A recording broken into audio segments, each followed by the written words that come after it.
જો આ છે ઓર્સોલમનું ડિશવોશ લિક્વિડ અને આનો કેવી રીતના ઉપયોગ કરવો એ હું તમને જણાવું. તો 50 ml પાણી લેવાનું, એમાં આ 5 ml લિક્વિડ નાખવાનું.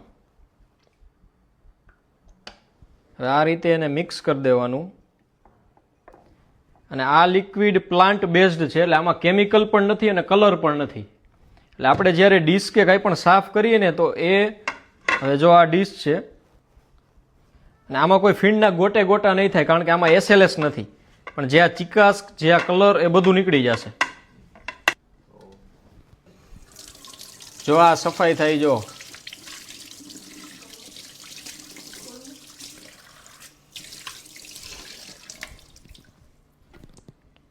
જો એક જ વોશમાં આખું સાફ થઈ ગયું. અને હવે આ લિક્વિડની ખાસિયત શું, તો કે અત્યારે જે આપણે લિક્વિડથી સાફ કર્યું ને, એટલે કોઈ પણ જાતનું લિક્વિડ આની અંદર રહેતું નથી. હવે આપણે આ ડીશમાં જમશું અને નાના બાળકોને આપશું તો એના શરીરમાં કોઈ પણ જાતનું લિક્વિડ જાતું નથી. આપણું આ લિક્વિડ ચાઇલ્ડ સેફ છે, એટલે કે આવા નાના બાળકો પણ જો આ લિક્વિડનો ઉપયોગ કરે તો પણ કોઈ પણ જાતનું નુકસાન નથી થતું. હવે આ લિક્વિડમાં ફીણ વરે છે કે નહીં એ આપણે જોઈ, તો વરસે પણ એટલા બધા નહીં. આ જો આ માઇનોર ફીણ છે, એટલે જેટલા ફીણ ઓછા એટલું પાણી સાફ કરવા માટે ઓછું જોઈએ. અને જે બીજા લિક્વિડ આવે છે એમાં ફીણ વધારે વરે, તો એનું કારણ શું? જો આમાં કેટલા ફીણ વૈરા. અને હવે તમે લોકલ લિક્વિડ લેજો, એમાં ફીણના ગોટે ગોટા થઈ જશે, કારણ કે એમાં એસએલએસ હોય છે, કેમિકલ. આમાં કેમિકલ નથી.